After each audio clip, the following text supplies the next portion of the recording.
What is going on, football fans? We are getting ready for week 1 of the NFL season. We are literally 2 Sundays away at this point, and I cannot be any more excited. Before we get into the season, I really want to predict all the NFL awards for the end of the season, and that's exactly what we're doing today. If this is your first time on the channel, welcome. If you're a returning viewer, welcome back. My name is Noah. Let's talk about some football. Alright, let's get right into it. Up first, we have the MVP award. Now, there are a lot of people that pop into mind for this. I do not necessarily agree with NFL Spin Zone's take that CJ Stroud will be the MVP this season, although I do think he is up there and does have a solid chance. There are many players that pop in mind when you think of MVP, CJ Stroud being one of them. You could also think of Christian McCaffrey, but number one player that pops into my mind is none other than Patrick Mahomes. Now, why is Patrick Mahomes MVP, Noah, you might ask? Do you even have to ask? And if you ask, do I even have to answer? Is that even a serious question? Why is Patrick Mahomes MVP?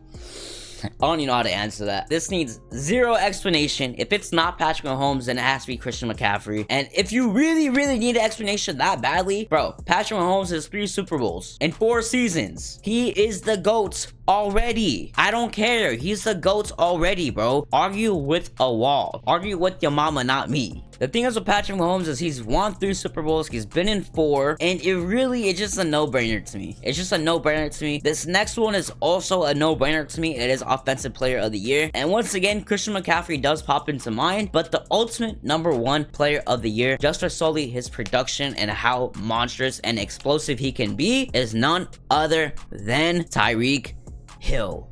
Why is Tyreek Hill my Offensive Player of the Year? Listen, man. He puts up stupid numbers every year, every game. I saw a post the other day. It was like, would you take Tyreek Hill in his prime or this receiver in his prime? And I'm like, bro, I would argue Tyreek Hill is still in his prime. In 2013, he had 1,800 yards, bro. You know how ridiculous that is, an 1,800 yard season? Like, bro, the only receiver that's gotten a 2,000 yard season, I think, is Cooper Kupp. So the fact that he got close to it is literally ridiculous. Offensive Player of the Year, I had Cheetah. Also, just throwing it out there, Noah Lyles is a cornball. Now on to the next award for Defensive Player of the Year. Honestly, I almost agreed with this one at first because Micah is a dangerous player. He is explosive. I see it twice a year as a Giants fan. Trust me, I know how good Parsons is. He is a wrecking ball, okay? He will blow things up, all right? Pretty sure 10 of these 14 sacks came from Daniel Jones alone, but we're not going to talk about that. He is a menace and still firmly in the prime of his career. That is facts. But for me personally, although Parsons is an incredible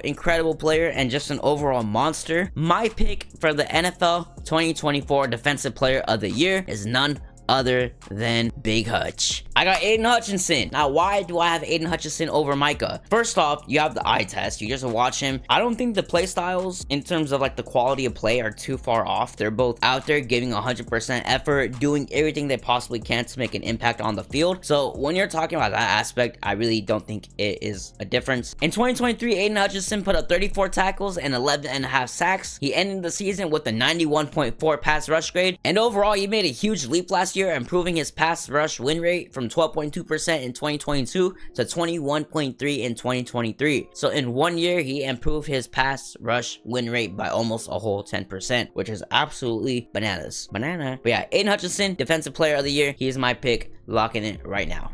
Now, this next one was a tough one for me. I'm not going to lie. This next one was very difficult for me. Offensive Rookie of the Year. Honestly, I don't dislike Bo Nix as a candidate. I really don't dislike it. He has done really well in the preseason. He has gone 23 for 30 for 205 yards and 2 touchdowns. No interceptions, no sacks. Pause. So honestly, there is a lot to like. This article, it does have a point. But keep in mind, it is only preseason. Bo Nix, I think he'll have a great year. But when it comes to putting up Rookie of the Year numbers, there's only one guy that pops in my mind, and his nails are probably painted right now, and that is Caleb Williams. Listen, bro, Caleb Williams has super high expectations going into his year. He has super high expectations going into his rookie season, but I think he's going to deliver. He's on the Bears. I know he's on the Bears. I know the Bears. But listen, if you don't think the Bears are seriously good, load up Madden 25 and play as them. When you're in the pocket and you are looking at your wide receivers on the field, it almost doesn't look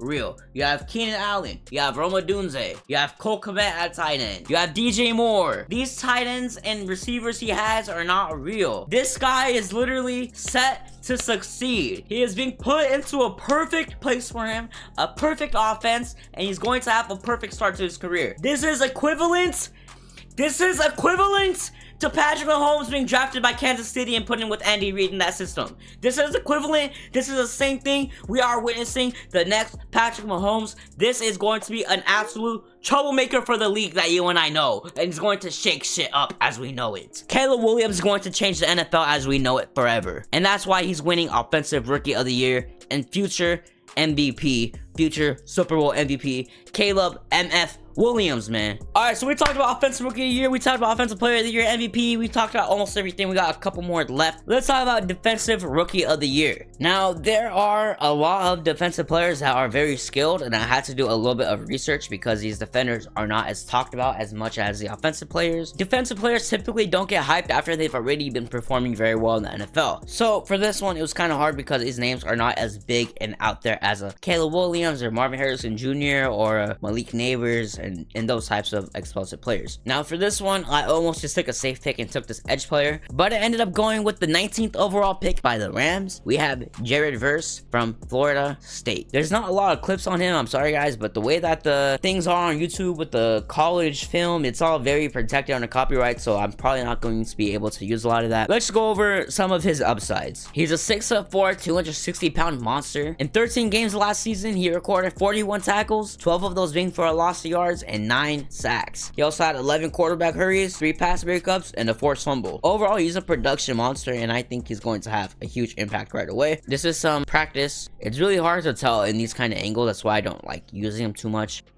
Yeah, like, see, you can't even see anything, bro. You really can't even see anything. This one is the only somewhat visible clip you can kind of see. You have Jared Verse right here, and he kind of just blows past him right here. As you can see, just pure speed on the outside.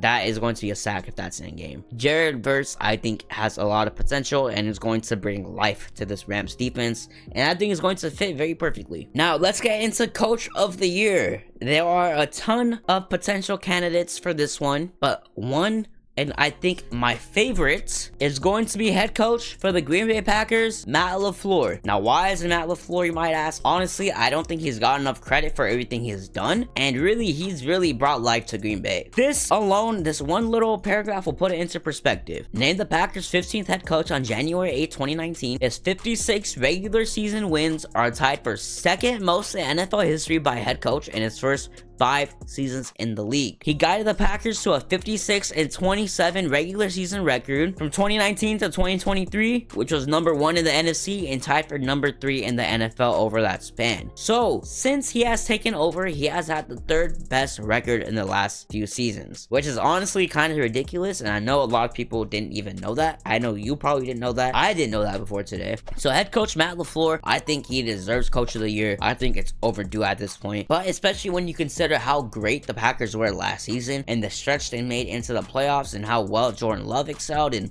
just overall how good of a team they were playing as, and they were playing so well together. That's really what shows how good of a coach you have, when the coach is able to unlock that full potential from his squad, and that is why I think Matt LaFleur deserves Coach of the Year. Now this one is a little difficult. This is Comeback Player of the Year. I really want to say Joe Burrow. I really do. I really love Joe Burrow. I really like what the Bengals have going on. I like what they're cooking up right now. I really do. But because Joe Burrow didn't miss the full season, because he only missed about 10 games, I believe, I'm kind of disqualifying him. And I know 10 games is pretty much majority of the season, and if he didn't miss that season, they could have gone to the playoffs and had a very good postseason. I understand that, but just for this video and for the sake of what we're doing here, I'm going to say that doesn't count, and the person that is going to get Comeback Player of the Year missed the whole season and is one of the most legendary quarterbacks of our generation. This Packers logo resonates very deeply with him. He sees the straw man in the cave. He takes Benadryl until he can't see or hear. Ladies and gentlemen, Aaron Perky Rodgers. Aaron Rodgers, I think, is going to have an amazing year. Breece Hall, Garrett Wilson, defense is looking good. I think Jets have a serious case to be something. Will they probably be something? Probably not. But I think they have a chance this year, though. I really think they have a chance this year. Aaron Rodgers is a bad man. He is probably the only dude in 2024 still wearing the bucket helmet. He doesn't care, bro. He loves that bucket helmet, man. I don't care. Look at his eyes. He just saw something crazy in the cave. He just seen something crazy in the cave that told him, hey, bro, you're gonna come back this season. Don't even worry about it. And honestly, I think Garrett Wilson right there, I think that's going to be his #1 target. Obviously, anyone could have told you that. That's like saying, oh, I think the sky is blue today. Anyways, Garrett Wilson's going to feast. he could put up a 1,500-yard season. Aaron Rodgers needs to stay healthy. Obviously, this is alone bringing out memes to my head. Once you ask how long he lasts, me. Anyways, Aaron Rodgers, comeback player of the year. I think it's only right. Those are my picks for 2024 NFL awards. Let me know your guys' picks down below. Who do you agree with? Who do you not agree with? If you guys did enjoy this video, be sure to drop a like, go on and subscribe for more. I'll put more playlists on the side so you guys can check out more of my content. Other than that, my name is Noah. Thank you guys for watching. I'm out. Peace.